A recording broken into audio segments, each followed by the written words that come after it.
මගේ ප්‍රශ්නත් එක මම ජීවත් වුණු මිනිස්සෙක් මම සර්ත් එක්ක කතා කරලා තිනවා.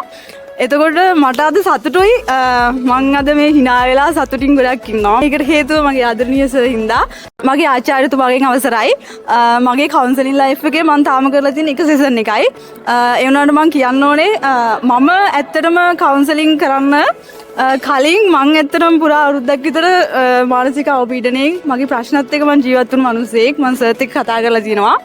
එතකොට මට අද සතුටුයි මං අද මේ hina වෙලා සතුටින් ගොඩක් ඉන්නවා. මට මාර සතුටුයි මම මාව ඩෙවලොප් කරගත්තා. ඒ කියන්නේ මගේ ජීවිතේ තිබ්බ ප්‍රශ්න කන්ද හැමදේම මං අයින් කරා.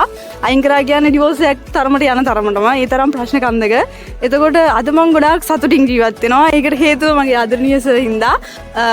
ඉතින් මගේ ජීවිතේ මම ලබපු ලොකුම ජයග්‍රහණය මුලින්ම දේ අපි ගහක් නම් ඒ ගහ කියන්නේ අපේ ගස ගහ කියන්නේ අපෙන් පළ ප්‍රයෝජන ලබන කට්ටිය මුලින්ම අපේ මූලපද්ධතිය ශක්තිමත් කරගන්න ඕනනේ. එතකොට මූලපද්ධතිය වෙන මම මාව හදාගෙන ඉවරයි.